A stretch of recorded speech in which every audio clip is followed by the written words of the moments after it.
I mean, I really have to repeat the last sentence. It was just cut off. I never wanted to make this type of chopped up sentence. But somebody actually turned off the video camera, so I couldn't actually have my voice heard. But what Brad Kavanaugh just said was, he couldn't be a victim of audacious comments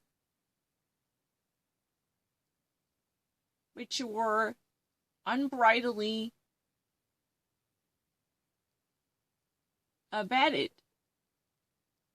by this Me Too era and the left wing. He couldn't let himself victimized by this type of toxic culture, putting too much trust in the self-proclaimed or so-called victims, alleged victimhood, unless there were to be a rigorous prosecutorial inquest into criminal charges or criminality of his, he would never accept this type of allegations proclaimed by women whom he had never seen in his life or whom he barely knew. That was really the assertion. He categorically declined any of these stories. He said that he had no idea who that person might be, or he had barely had any idea. He hardly knew that person. But all of a sudden, they revealed themselves in front of his very eyes to claim that he was a pervert who was forcibly placing his body on them in search of gratifying his lust. That was really the argument. But he believed that he was being a victim of this liberal tech companies and the Democrats who would really like to annihilate his nomination because they could not put up with the very thought someone who's been deeply tied up with the Republican Party to go on and serve the nation as the Supreme Court Justice. That thought was very troublesome to many from the fringe of the left wing because his ideas were very conservative and he was politically active.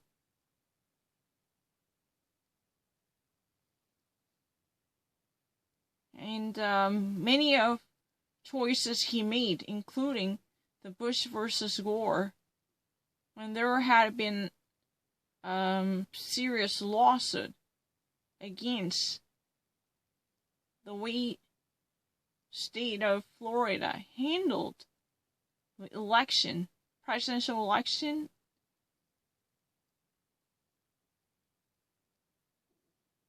in pursuit of a recount. His opinion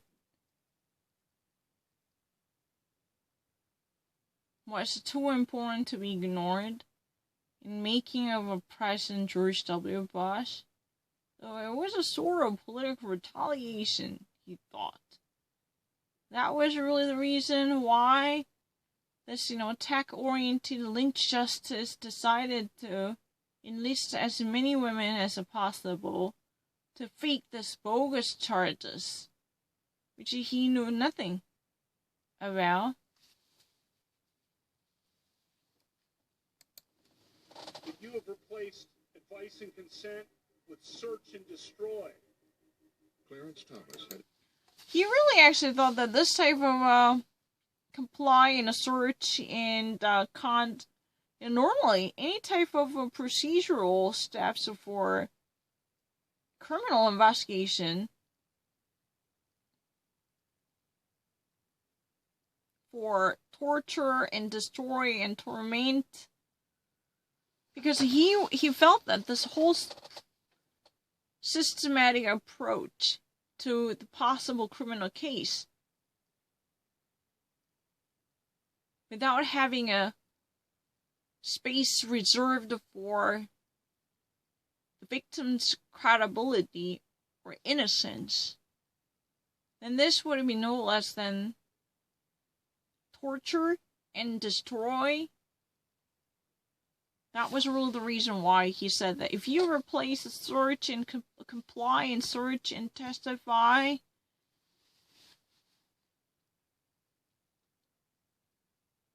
for destroy, torture, and torment, and kill, and murder someone's reputation.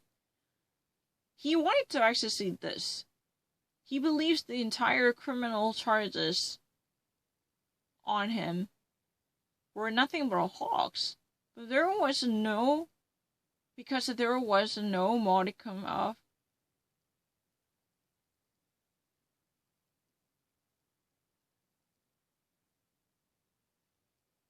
room reserved for his innocence.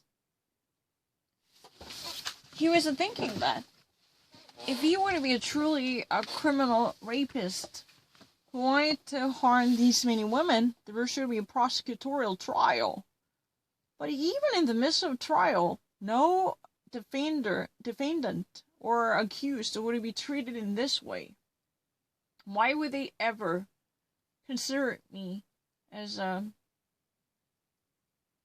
convict whose guilt was already clearly proven because of one single testimony or following subsequent testimonies from multiple women? Don't you not actually think that there should be a thorough investigation into this type of accusations before assuming that I would be a gang rapist who really wanted to drug and sexually assault and harass these women? That was really the very message he was selling. Why? Don't you not actually think that there should be a certain sense of justice by respecting the rights of alleged perpetrator? Because he's been under suspicion. But that does not mean he would be treated like a real criminal before any inquiry would be done. And actual prosecution would take place. Eventually, the verdict would be given out to convict him, right? He should be convicted.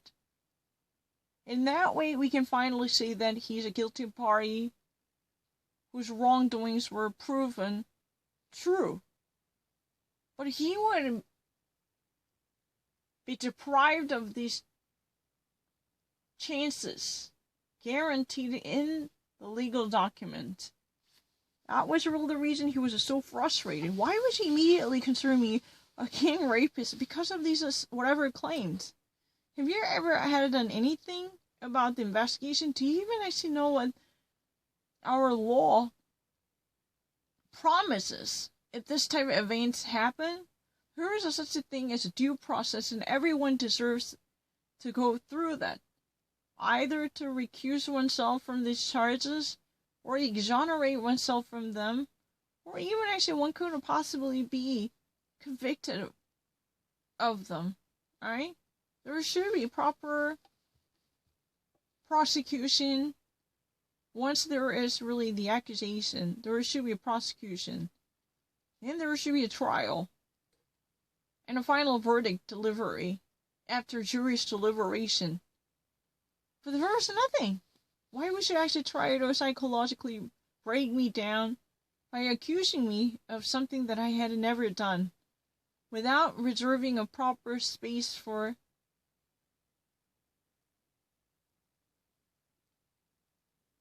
me being not guilty? Then this violated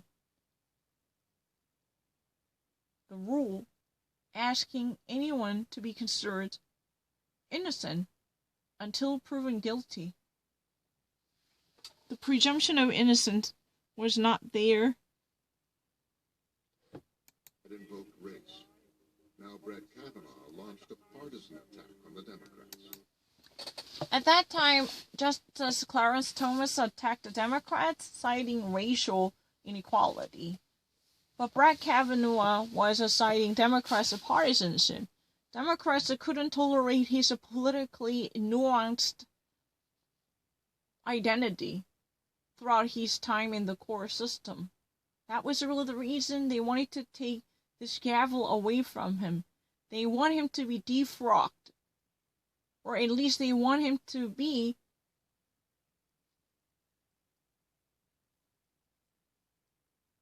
derailed, and he would never be able to perform that lofty job because of his active involvement with the raw politics.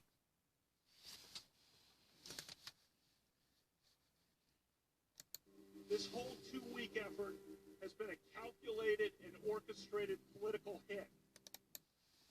He has said that this 2 weeks long efforts by the invisible liberal would be no less than a calculated and orchestrated political hit. That means it is nothing but a well-staged stratagem designed by his haters from the left side to derail his chances of being the Supreme Court justice. That's it. No need to pay serious attention to them.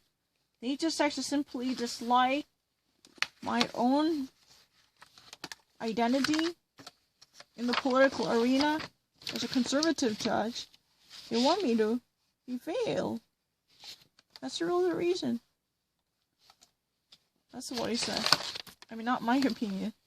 He said that, literally. Oh, what's going on? Why can't they do it? Fueled with apparent pent-up anger about President Trump, revenge on behalf of the Clintons, and millions of dollars in money from outside left-wing opposition groups. Mm-hmm. He actually put his finger on the left side of groups really wanted to mobilize their capital in search of seeking revenge on President Clinton and shaming President Donald Trump and fighting for the liberal agendas. So he clearly recognized the fingerprints left behind by the liberal groups or corporate culture or political entities sympathetic to Democrats who at all costs wanted to put his promotion on hold forever by stunting his growth. Even with this type of a bogus argument. It has become this completely politicized drama. He took the allegations away from Christine Blasey Ford and turned it into a huge fight between Democrats and Republicans. He's trying to rally all the Republicans to his side. Mm-hmm. So Brett Kavanaugh was a very ingenious, to tell the truth. I don't know, he would be the mastermind of this framing, but his strategy somehow worked beautifully. Because if people no longer spend many hours talking about the horrifying experience, especially alleged by Dr. Christine Blasey Ford, who even actually mustered up all her courage to deliver the story on TV, right? She even decided to have her story televised nationwide. That type of greed bore no fruit, because Brett Kavanaugh shifted focus away from Dr. Christian Blasey Ford to partisan ruckus. So it became a partisan fight, an ideological battle. The left side, bankrolled by gigantic corporate entities, financed his whole process, simply wanted to derail the appointment of his judgeship, so he would never be confirmed, because he was too conservative and he was too Republican. That type of political identity could not be compatible in the core system. And those invisible forces were at odds with anything about the right side. So they decided to spend massive amount of money to thwart the progress of the conservatism in this country. That was what has been said. So it became a confrontation and showdown between Democrats and Republicans in and outside the Congress. Even those folks outside the Congress were invited to listen to this because their participation was indicated. This whole brouhaha surrounding his sexuality was likely to be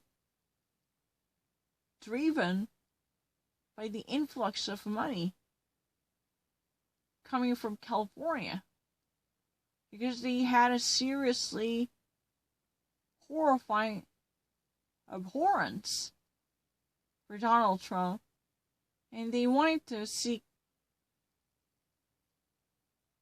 a vindication for President Bill Clinton. They just really wanted to do everything to get rid of this another addition to the Supreme Court.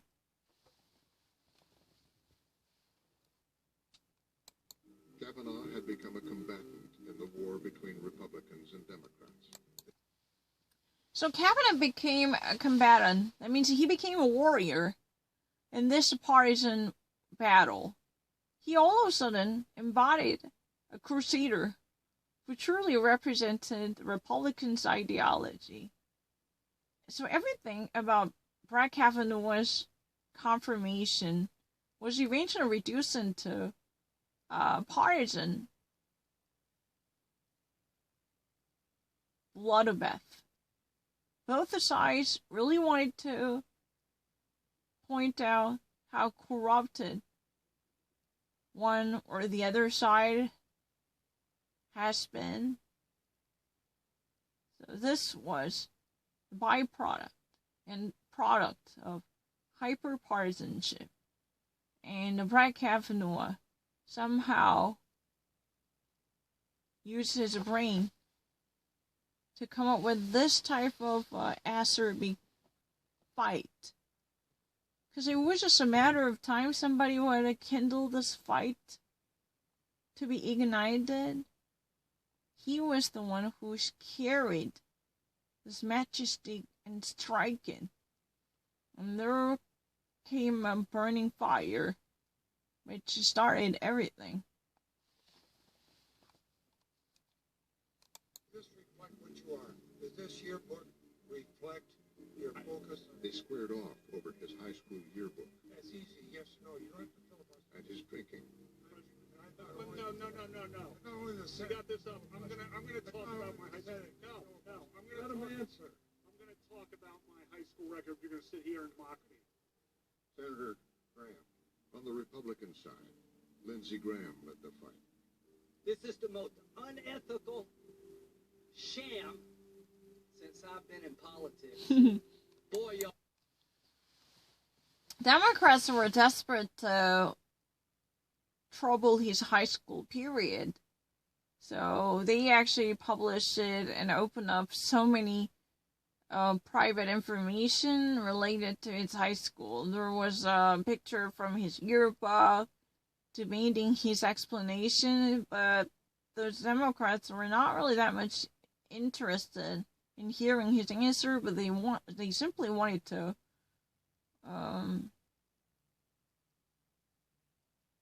clutch at their version of story, so they cherry-picked the pieces of evidence. But Brett Kavanaugh was equally stubborn. He really wanted to let the nation hear his side of story about his high school period, what type of person he was, and what type of puberty he had gone through, or how he actually lived as a young adult. This type of story, he actually shared his narratives in his own words, what type of life he used to have as a high school student.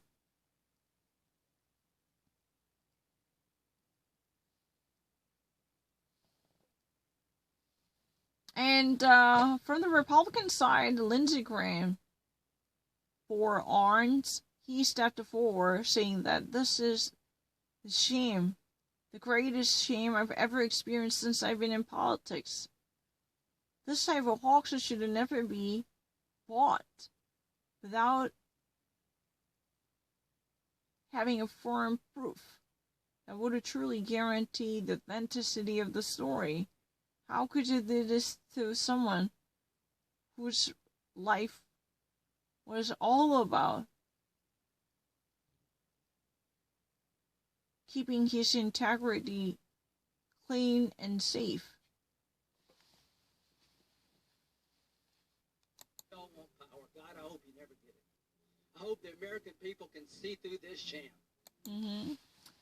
I hope American people can see through this sham. I hope, Americans can somehow penetrate into this hoax by having proper discerning power. He believed that this would be a character assassination of Brett Kavanaugh, and he couldn't understand how they could do this to such an righteous guy who was known to be morally uptight and morally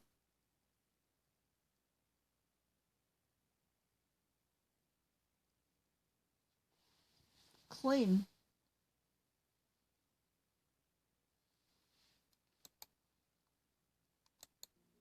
God, I hate to say it, because these have been my friends. But let me tell you, when it comes to this, you're looking for a fair process, you came to the wrong town at the wrong time, my friend. So Lindsey Graham actually sells a very interesting lyrics here. He was waxing lyrical. He found very comfortable. Every single time there is a trouble, he literally relies on the same hymn book. When he was talking to Brett Kavanaugh, he said that if you're looking for the fair procedure and a fair trial, you came to wrong town, and you actually ended up being the worst place you could ever think of if you were searching for a fair trial or equal access to a fair trial. This couldn't be the worst place.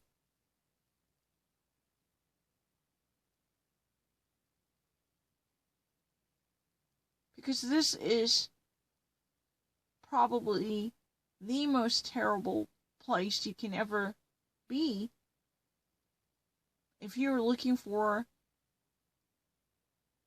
having access to a fair trial. That means your case would not be heard without bias. You're never going to be prosecuted equally, and no investigation would be conducted without prejudice or partisanship. Everything would be compromised.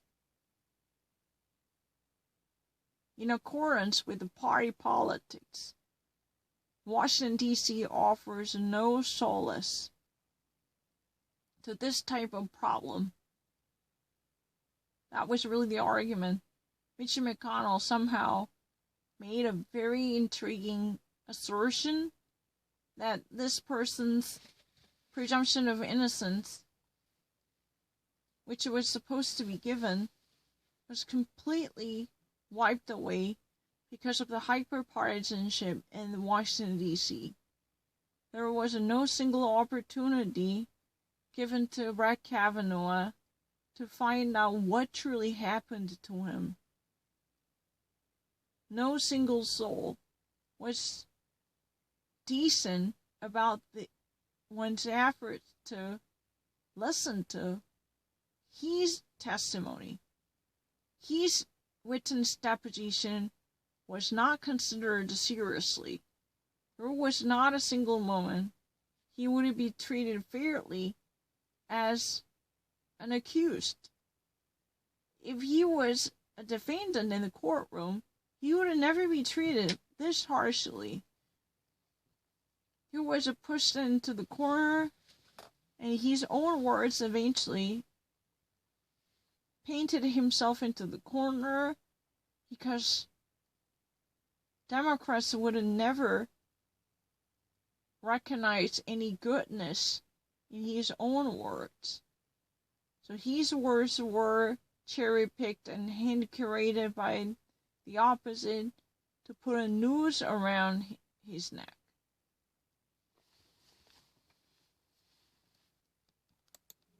This is not a job. This is hell. This is going to destroy the ability of good people to come forward because of this crap. This whole system is so shamefully conned, so this would eventually ruin the entire system's honesty, because any person who might really like to serve the nation with the good intention, or who would like to come forward to deliver the truth, will never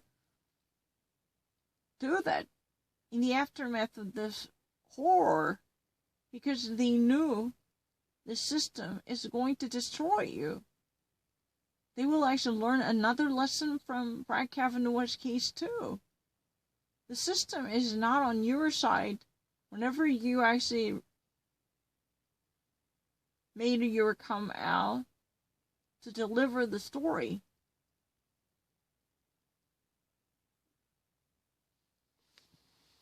Your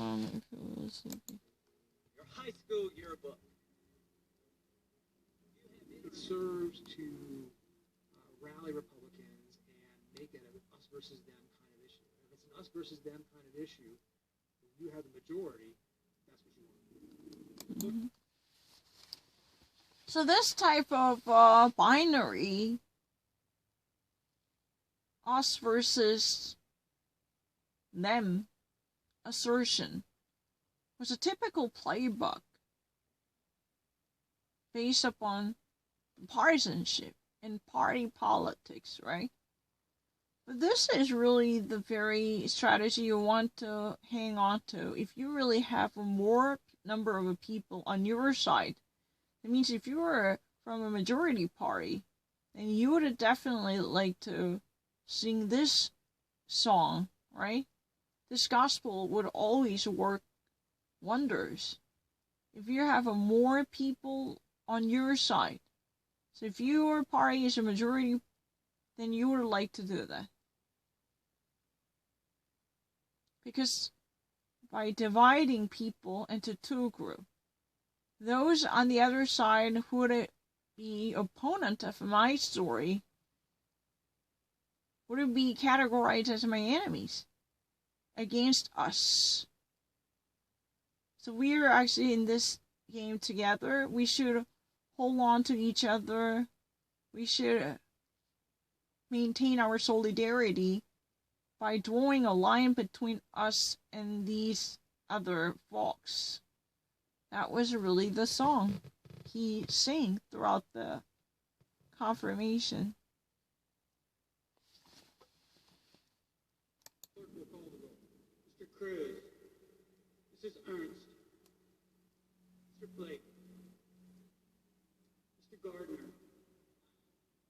Don't worry. With McConnell's Republicans almost entirely in line, Brett Kavanaugh was confirmed. So Brett Kavanaugh was confirmed because of the party loyalty. No Republican member, almost no Republican member betrayed his party. Yeah, there were certain members, if my understanding is correct, missing that opportunity deliberately. Yeah, there were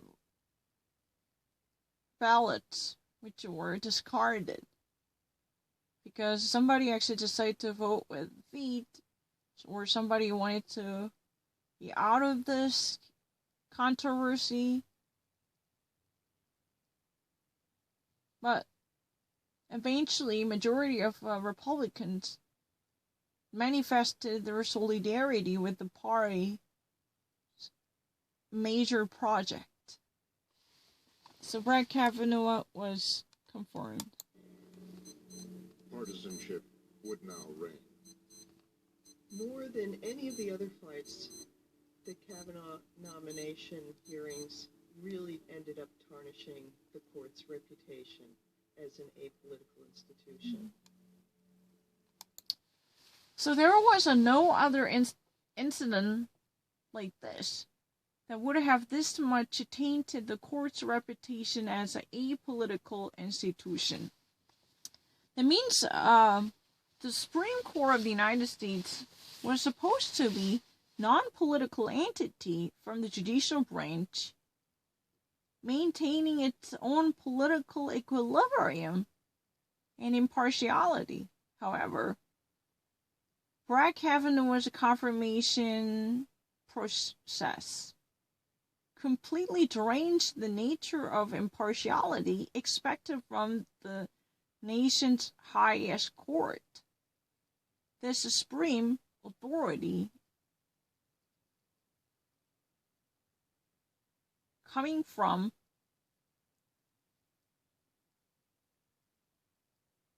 the land's most authoritative core was significantly dilapidated because the actual appointee was too politicized, and the rest of confirmation procedure was not about judges' qualification or future justices' prospects, but it was more about party loyalty and party identity or political viewpoints.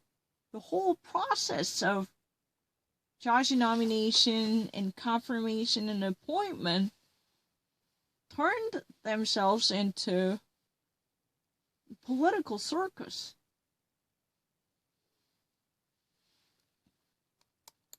What seemed like a sort of shocking freak occurrence when it happened with Bork now seems like a fait accompli with Kavanaugh.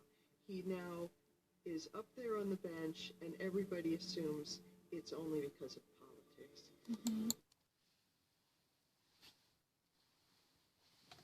Mm-hmm.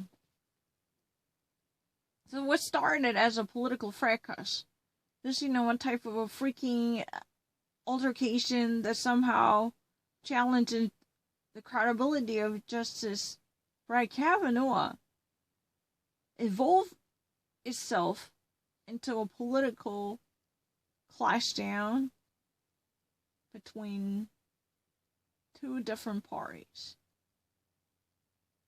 They somehow got engaged with ruthless confrontation to shame each other. In the midst of this brouhaha, Brett Kavanaugh somehow survived the whole process, eventually to be frocked as the Associate Judge of the United States Supreme Court. And everyone thought that this was enabled because of the deeply divided nature of Washington, D.C. Each party wanted to think about what would do the best for their own party and their own politics. There was no greater public good that would be pursued by these parties. Because these political institutions and organizations called the political parties would be too engorged with pursuing their own parochial political interest. They couldn't think of outside the box, and that they wanted to seek no collaboration or across the party lines. That type of division eventually brought about this monster, Brett Kavanaugh, who was eventually confirmed because of this. If there had been a no us versus them type of division in the Congress, Brett Kavanaugh would have probably have been gone because of powerful allegation by Dr. Christian Blasey Ford or other narratives coming from female victims, allegedly. Right? With Kavanaugh's confirmation, McConnell had moved the court further to the right. Anyway, Mitch McConnell was one step closer to his lifelong dream. So this 5-4 division eventually shifted the core further to the right. That means the core brought itself to the right more than ever.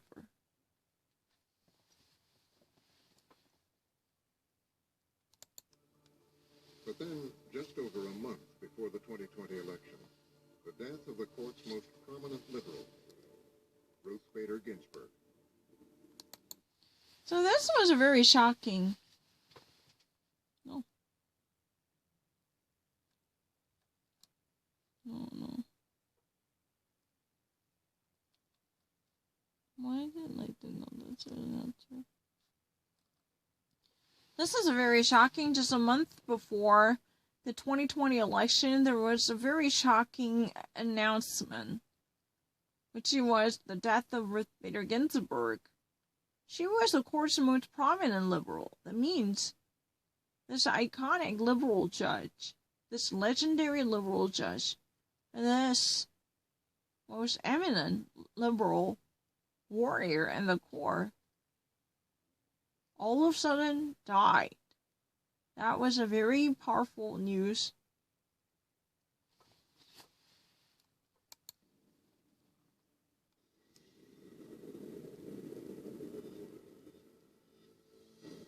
Once again, it was Mitch McConnell's moment. He was ready. This is a conversation that he has been having with his members at this point for a year or more. So again, this was the right moment for Mitch McConnell to step in, and he actually considered this as a moment of glory. It was time for him to rise and shine, because he has been having this sort of a conversation with his colleagues and the like-minded for years. It was really the apex of his job. By the way, before that, Jane Meyer actually said, now all of a sudden what made it this type of small bickering or freak out event like fracas, because of this mass political whirlpool driven by the powerful partisanship, somehow treated this type of event as a fait accompli, the accomplished one. Eventually it somehow managed to survive difficulties to secure very consequential conclusion and outcome. The upshot itself was the appointment, and it's a confirmation of this appointee, right? McConnell made it very clear to his colleagues that if there is a vacancy, whomever that vacancy is presented by, we will fill it. Mm-hmm. So he was actually, getting his ground ready, up and running, because he knew that there could possibly be any type of vacancy. Probably he was alerted by the frequent hospitalization history of Ruth Bader Ginsburg, possibly. But before that, even during the summer, Ruth Bader Ginsburg was abruptly hospitalized. And then we all know that she actually had, over the course of a year, very troublesome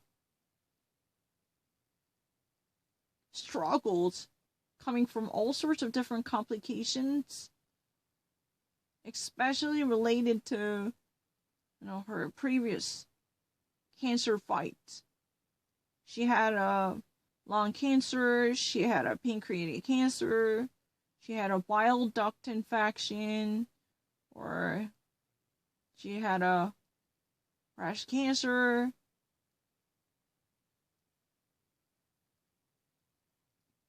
Literally every possible type of disastrous tumor eventually made their comeback in the form of infection or a complication, right? She actually suffered from multiple complications, as far as I know. Maybe that was really the moment that tipped him off. He should be ready to select someone in the event of a possible death. He could select someone and immediately move on with the process, with no time wasted. I don't know. McConnell, it didn't matter that it was only weeks before the election, and that he'd opposed filling a seat in the last year of the Obama presidency. Mm-hmm. So what McConnell did was like eating up his own words. He was like a flip-flop. Because he decided to completely rescind and override the very assertion made by himself before. He definitely braced himself for facing visceral or gut-wrenching attacks coming from Democrats. This is utter miserable, brazen, impudent, about-face and volte-face by Mitch McConnell. They couldn't tolerate it. Think about it. He was doing the exact opposite in a much serious sense. Because President Obama was declined even with the 10 months left behind in his term.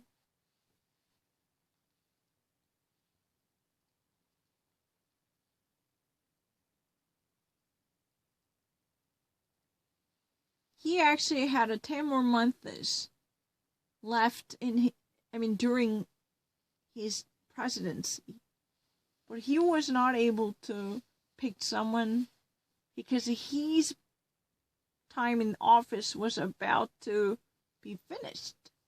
However, Mitch McConnell, with just only a week more to go before the 2020 election, he wanted to have a Republican nominee confirmed within that short period of time. He was not just eating off his own words or taking back what he said before. He was going ahead like crazy. There's nothing to hold his back.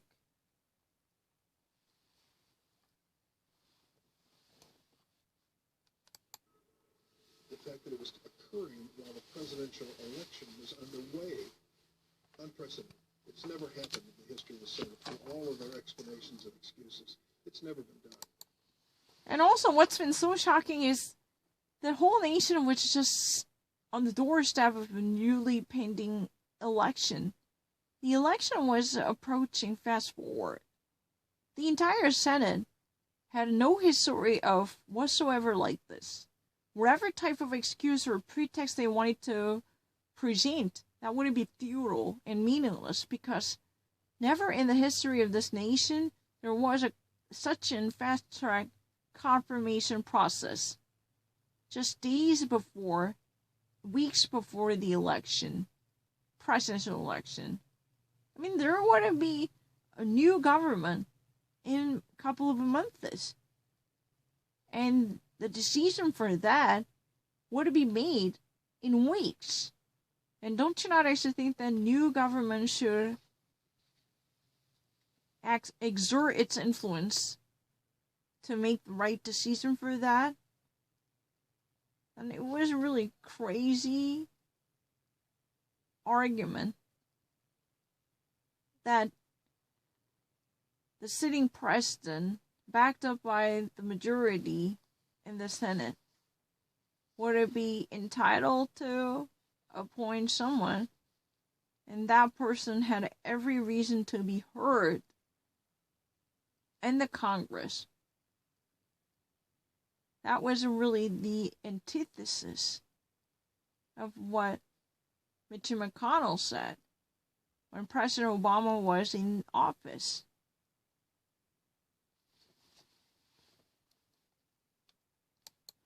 And particularly in light of what happened 4 years ago, it really seemed to be hypocritical. Yeah, especially in light of what happened 4 years ago, especially given what Republicans had done to President Obama